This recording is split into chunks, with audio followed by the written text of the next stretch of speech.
Thanks, Johnson. Good morning, everyone. I'm very glad to be here and look forward to the panels and the workshops and listening and learning and stealing a few good ideas. I was saying earlier on, it's the art of politics. It's not the possible, it's plagiarism and claiming it as your own. I think this is a very important day in that regard. It's a listening and a sharing and a learning day, and I want to thank everyone for taking the time to come here and give your time to contribute. I just want to frame things maybe in just a few thoughts, very broad outline, nothing startling or new or worth stealing or plagiarising, but just a broad context to where we are. As Joe Biden says, we're sickening in politics at the moment. We're just quoting Joe all the time. Next week, what's the future? It's green energy, green agriculture, green jobs. The whole world is going green. And if it doesn't, it won't have a future. And it will be behind of what the evolution, the change that's happening. The new industrial revolution is happening as we switch electric, as we rethink about how we use resources on this planet. And Ireland is not going to be the 40 shades of green doesn't do it. That would be really stupid and would be detrimental to our people and not the right strategic direction. We want to be ahead of this and leading it and good at it for the sake of our people, is what we're at. And we have every opportunity of doing that.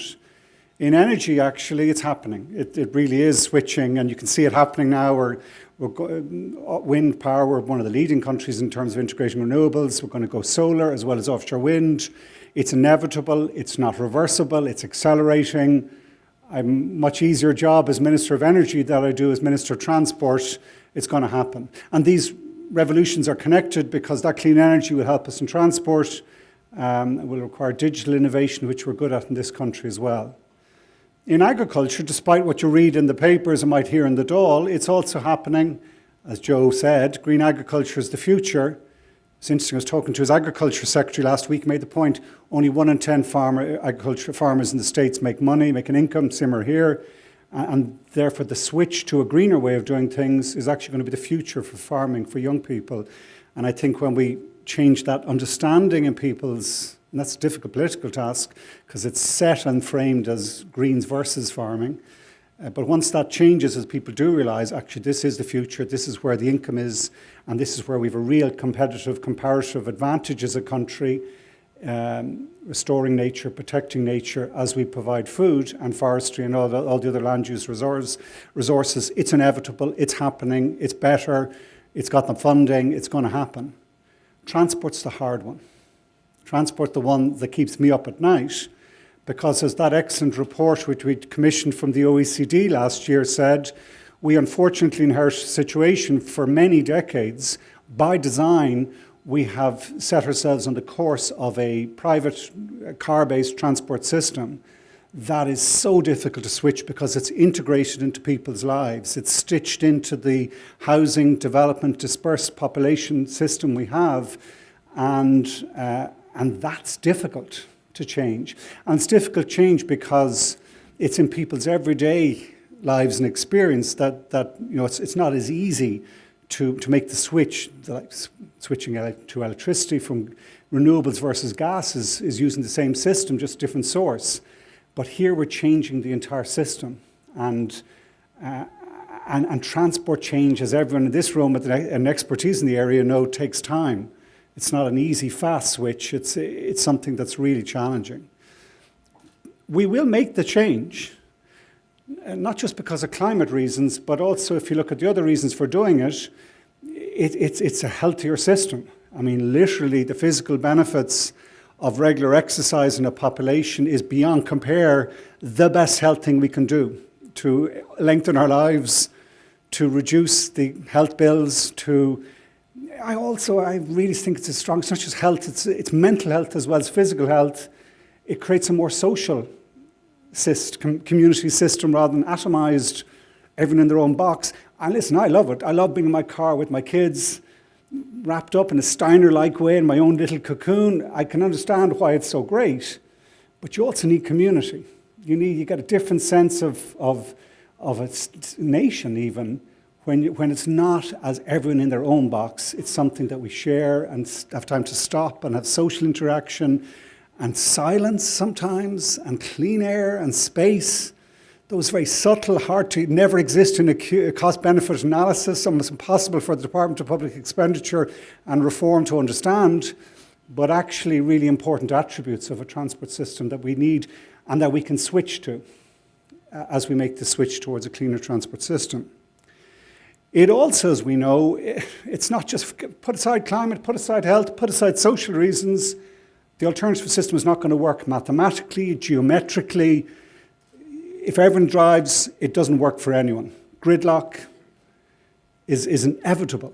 As our economy continues to grow, we're one of the fastest growing economies in the world pretty much at the moment. And if that continues on the by design, as the OECD says, approach we've taken to date, it reaches the end of the road. The end of the road is the M50. I spent 25 years ago, spent time on 20 years ago, Jesus, how many years on that. And remember that the planning for the widening of it, we were talking to the Arab engineer, is that it? He says, yeah, that's it. You can do nothing more with it now. It's full to the gunnels, and it will be full, and it'll be full in a way that you can't manage it.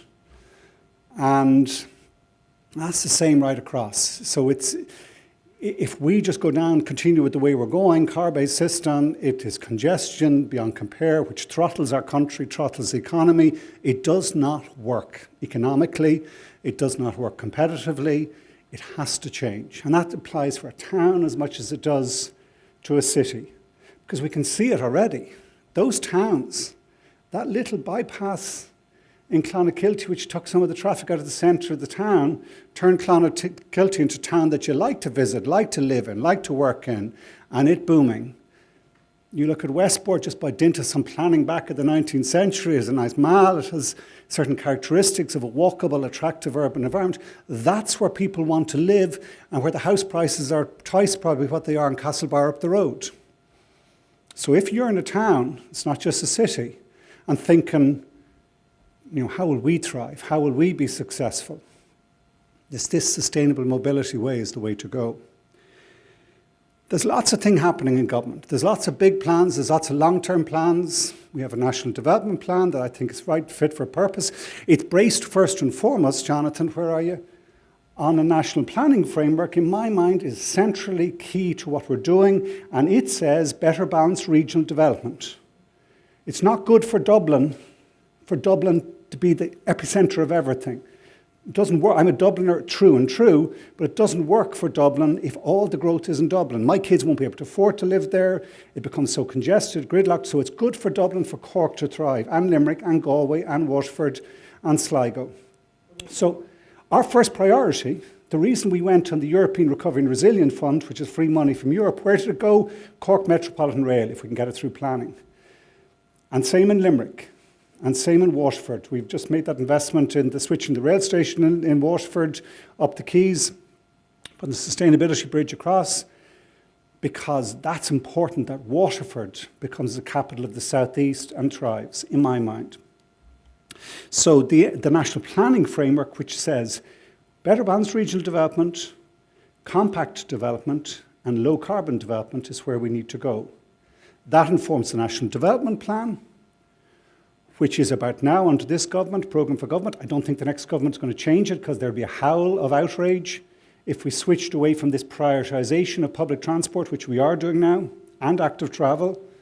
I don't see that changing, regardless of the colour of any future coalition, because all those projects we need, Cork Metropolitan Rail, Limerick Metropolitan Rail, Galway cross-city services, and looking at Lewis and Galway, and all these other public transport projects that are backed up because of decades of underinvestment in public transport are going to be the political priority in the next 10, 20, 30 years. It'll take that time frame to deliver it. It's a 70 billion euro investment project, and it will happen when we get our planning system resourced properly to be able to deliver it through the planning system. We're too slow is our biggest problem. I say to our agencies, we're not fast enough in this world where our comparator cities and countries are accelerating the speed of change. We're too conservative, too slow, too cautious in my mind, so we need to accelerate all that. It's very much connected to the housing crisis because you build that public transport, you build the housing close to it, then you move towards, by design, a much more sustainable system, much more competitive, compact, higher quality of life. So with the housing crisis and the transport solutions go together. And again, I think the big infrastructure investments in that regard are on track, slow as they are inevitably going to be delivered, and that will help us move and make this change. And there's similar, the rail review, the whole issue of rail freight, not just trucks everywhere. I'm going to be talking about Dublin Port tomorrow, where we just can't keep with everything being roll on, roll off, and trucks going everywhere, because the M50, first of all, is goosed, and not goosed, Peter, I accept, is very well managed and run, but it can't take extra capacity. So that rail system is going to change as well, and we'll face fundamental questions. Do we abandon the rail line from Wexford, Waterford, Carrick-on-Suir, Clare, Banshee, Tipperary, Limerick Junction? Do we abandon that? Or do we repurpose it so that every single of the foreign direct investment companies from Ballina right down to Wexford, we say, we will give you a zero carbon solution to get your goods to Shannon Foynes Port, Cork Port, Waterford Port, Wexford Port on a rail solution? I bet you every single one of those foreign direct companies who are committed to a zero carbon future in the next decades will say, yeah, that's the clever way to go. You don't abandon your rail network, you use it cleverly so that we don't have so many trucks on the road, where we don't have the drivers, and there isn't easy alternatives, low carbon alternatives, as there is in some other areas, in cars and so on. They're the big projects. I'm sorry for tight on time here, but we're just trying to do a sweeping overview that you could do sometimes as a minister.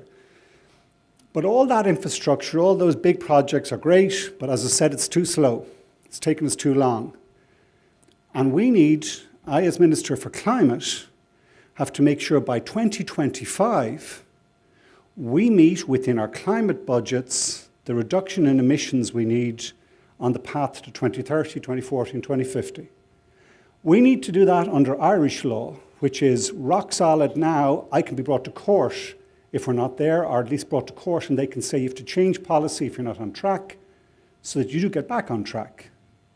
And even if we didn't, you said, okay, you can change Irish law, all European law is going in the same direction. We have 20 pieces of legislation in Europe, the Fit for 55 package, which is saying fossil fuel cars are ending, alternative fuels are coming, you have to have charging points every whatever length down the motorway. It's just one tiny fraction of the legislative package, which is fundamentally saying, actually, setting higher carbon targets than we have in our own national plans.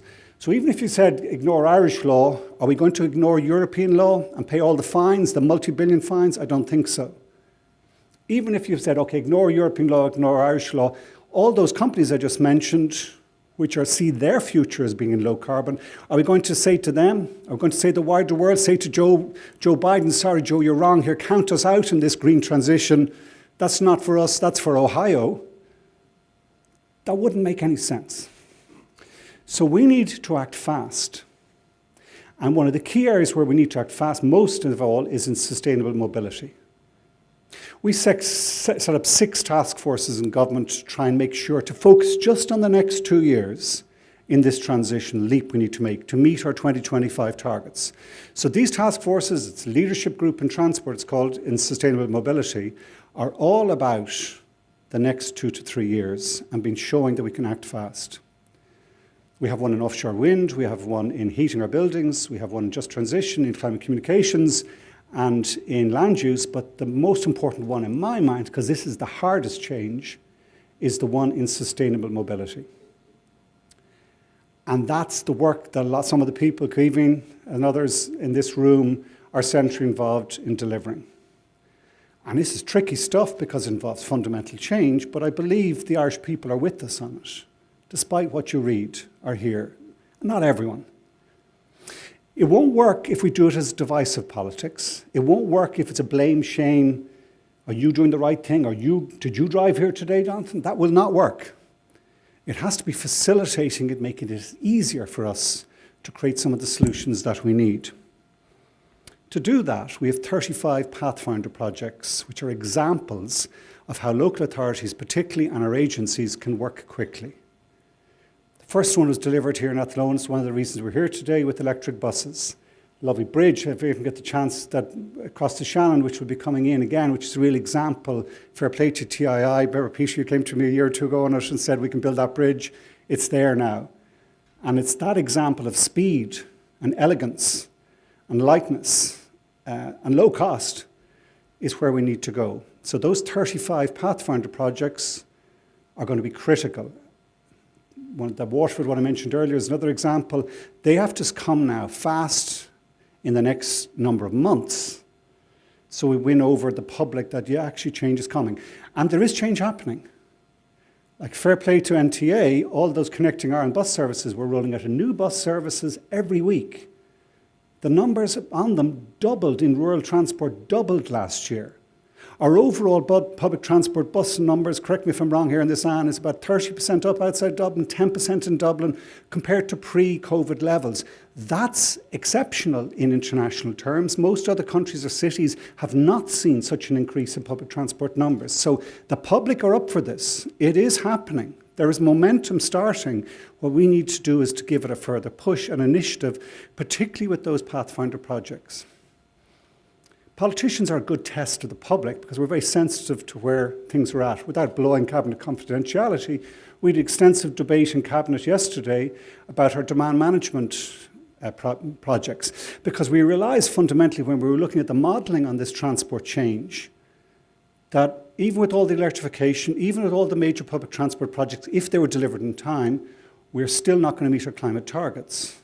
And the question is how you close the gap. About a 2 million tonne gap, was it, John, roughly? It's all tonnes. Everything measured in tonnes in my mind. 2 million tonne gap this decade. One solution, I think it was it a 600% increase in tax on fuels? I said politically, that ain't going to happen. And I'm not even sure it would work, because such is the inelasticity of transport design, because of the stitched-in design towards an unsustainable system we've done for so many decades. So the alternative is road space reallocation, is to give the space to make it safe to walk, to cycle, and to get the bus through quickly. We're tight on bus drivers. One of the solutions is to turn them around quicker by giving them the space on the road. And that is going to be one of the key projects. In Cabinet yesterday, there was widespread support for it. Taoiseach saying, oh yeah, I was in Washington recently, I saw what they were doing, it really does work, transforms my sense of the city. Someone else saying, yeah, it's same in Paris, same in London, we can start to see it happening. That's what needs to happen here in these Pathfinder projects and other examples. A couple of last things I'll say. This won't work as a top-down, neither as a finger-wagging exercise, nor as I'll tell you what to do exercise. Transport, and I come from a transport campaigning background, it depends on what happens on the street. If we're going to be reallocating road space, you can't do that from central government. That's a local authority preserve. That's a local authority competence correctly, because our councillors and our directors of services and county managers, they have a better understanding of what to do. It starts by asking, what's the purpose of the street? Is it to get traffic through? Or is this a shopping street? Or is this a residential place? Or is this a place where we want other cultural space, whichever? What's the function? Then you look at what the use is. What's actually happening on the street? What's the speeds? What's the volumes? What's the air quality? What's the accidents? And then you look at shape. How do we reshape it? Because this has to be fast, and because budgets are constrained, even though there's 20 billion in the whatever surplus fund, trust me, everyone will be looking for that in different measures. And in truth, our capacity constraint is not in the financial side, it's in the engineering and planning and human resource constraint. That's our constraint, not the money. So that shaping then of the street, to rethink how we reallocate space on as many streets as possible, to promote our buses, to make it safer to walk and cycle, is probably, in my mind, in climate terms now. We have demand management studies, which will take this year, but we cannot wait for that to be concluded from this slow process where we have consultation, and a consultation we need because it has to be bottom up, but we also need to start acting now. We do this in an experimental way, which doesn't cost a fortune, where if a trial and error, we've seen Robert Burns, fair play to him, Dún Laoghaire showed more than anyone else at the local authority how you can do this. Well, let's apply that in local authorities right across the country. And if it doesn't work, we can reverse out and do it another different way. That's the real benefit of this. You can try and test. It's not easy. Politically, it's the hardest decisions. I've been there as a councillor where you're saying, I want to open up a laneway, I want to take out a lane. That's a very hard vote. That's much harder than any vote in the Dáil Éireann because it's a free vote pretty much. And your constituents are behind you, not always saying that that's what they want, but that's what we need. We need our councillors around the country in the next year going into local elections, being willing to stand up for this idea that we turn things round in this way. We could start in Ballina. God, I was in Ballina last Friday. It was spectacular. And the local mayor, 27-year-old, saying to me, do you know what? We learnt in doing this that actually we don't need that lovely section of the river there. We could take some of the space along the river and maybe reallocate that to create a sense of space in the centre of Ballina. They have that now. And it's those examples, practical examples around on the ground that councils particularly, local authorities particularly, are going to have responsibility for, in my mind, is going to be the test whether we can make this leap or not, inspire our people with a sense of change. Look forward to hearing everything else today. Thank you.